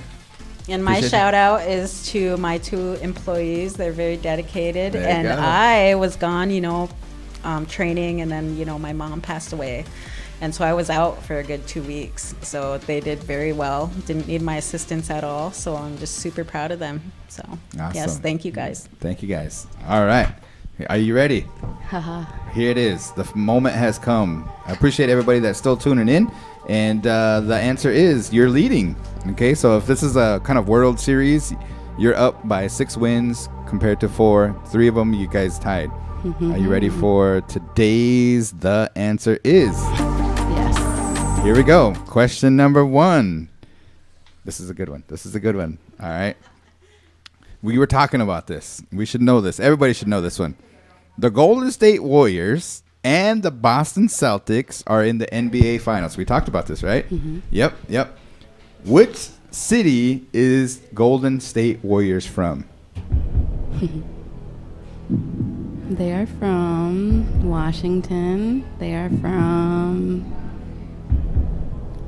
Washington? Is that your final answer? No, oh, sorry. Lincoln. Racking my brain. It's Golden State. Golden State Warriors. Boston Celtics. Boston. Quarter. Boston. One of my many kids, he's a big Golden State fan, so he's just probably shaking his head. Yeah. Curry, the Splash Brothers. Come on now, you're not letting them down, are you? Where is? I know it's Washington, but Washington. The state of Washington. Yeah, the state of that's Washington. my answer. Okay. All right. Final answer. Yeah. All right. Can you write that down? I don't have a pen. Oh, okay. Can you remember that? I can.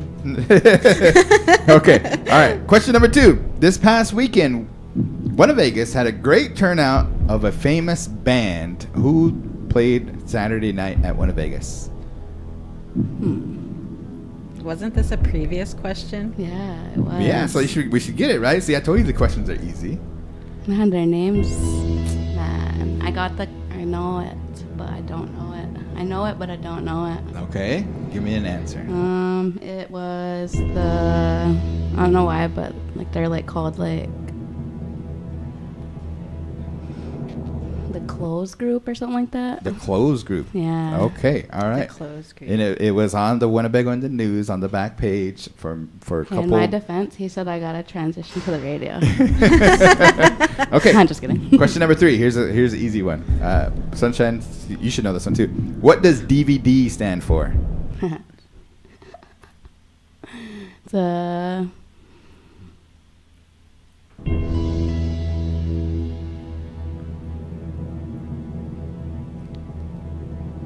It's a digital video disc. Okay, final answer? Yeah. All right, good. All right, number 4.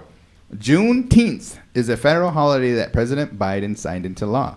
This is known as the Juneteenth National Independence Day. To our African American brothers and sisters, it's also known as Freedom Day. When is this year's Juneteenth holiday? What's the day?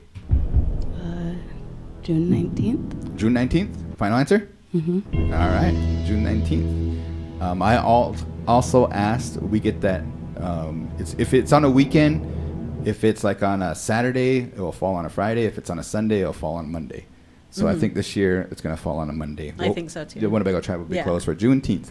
Okay, number 5, we'll get you out of here. Here we go. Our motherland is in Wisconsin for the Winnebago tribe. They had a great Memorial Day celebration a couple weeks back there. Me and my brother went up there to play some music for the youth, and we want to thank them for bringing up Ho Chunk Nation. What is the capital city of Wisconsin? Madison. Madison. Final answer. Yeah. Okay. All right. How do you think you did? I think I was a little confident with that. Okay. Nah. I don't know. All right. I did good. Did you know all the answers? No. You didn't know all of them? No. Which ones did you not know? I don't know. Is the basketball one? You didn't know the basketball one. Is it California? Huh? Is it California? San Francisco. I know. That's what I was looking at, the bridge. Yeah. Right. Yeah. Right. All right. Is she coming? Okay. So the answer is she did pretty good. Okay. Tyler is There's back. Tyler. I feel like I haven't seen you in ages. Right. Okay. So who's going to win this round? Let's see here. Okay. Are you ready? Oh, she's still trying to get it on here. The answer is, okay, first question. Tyler, are you feeling pretty confident? Whoops. Is that when? It's on now. Okay. I'm just going to come in here with the brave face. How do you think the questions were? They're all right. They're all right? Pretty hard? A little bit. Okay, first question. The Golden State Warriors and the Boston Celtics are in the NBA Finals. Which city is Golden State Warriors from? The Golden Gate Bridge one. San Francisco. Final answer. Yeah. Okay.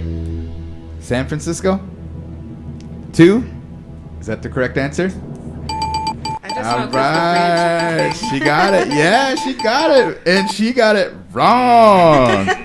Score, you're on the board. Okay, here we go. This past weekend, Winnebago had a great turnout of a famous band. Who was the band that played on Saturday night? Out at Winnebago. Is in the wind.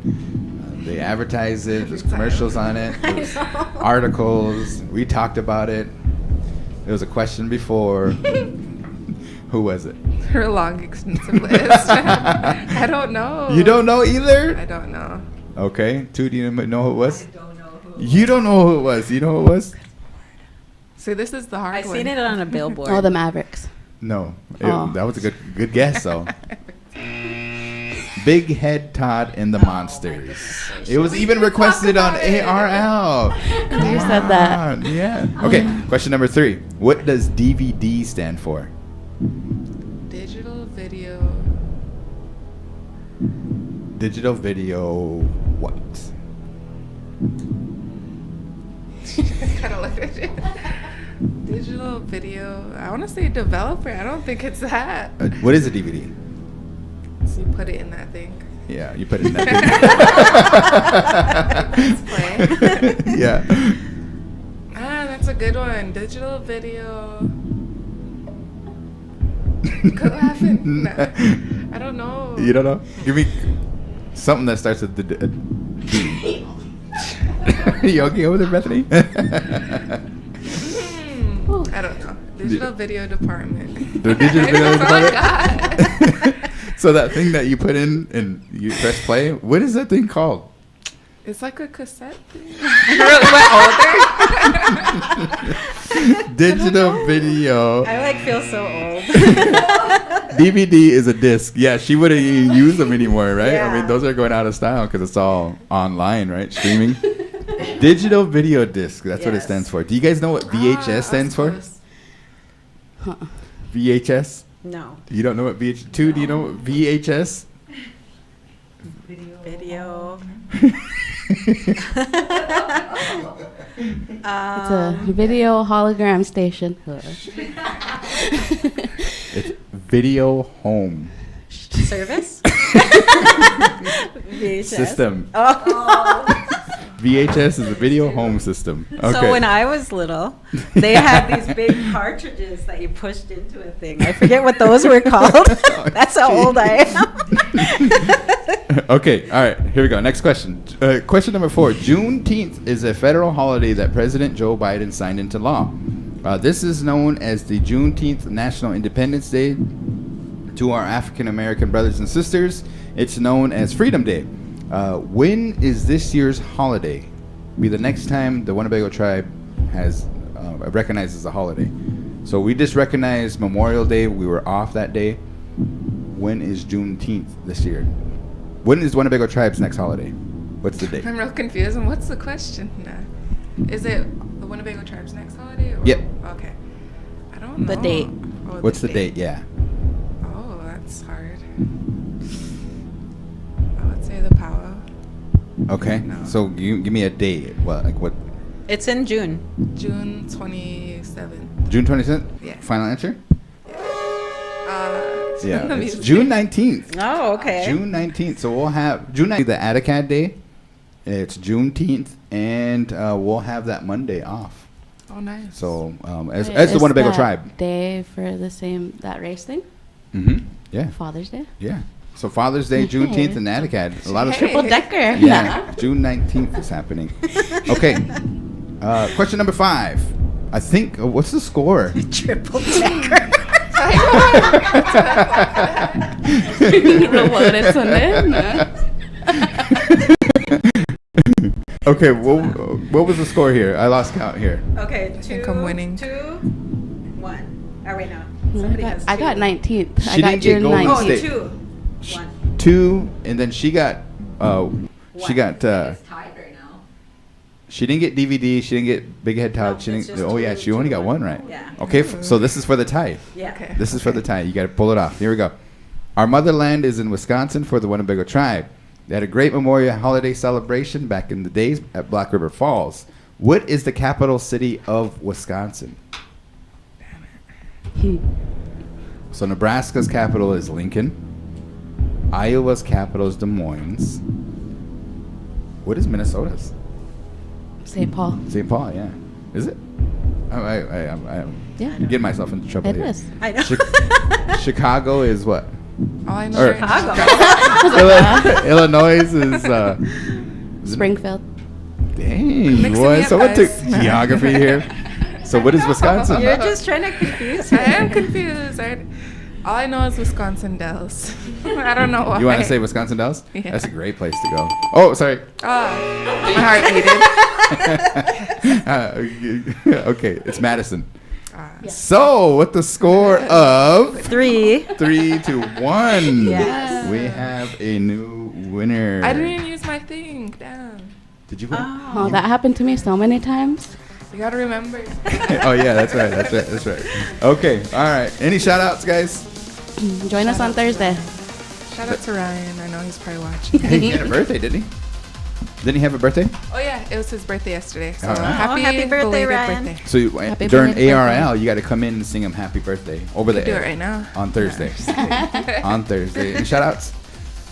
Just to my staff. Yeah. But I already Shout out did. to two. Got any shout outs out there? Oh, she already said HCCDC. Okay, so thank you everybody that came in, and folks, we'll have another good episode next Tuesday. See you guys down the road. Yeah. All right. All right, bye.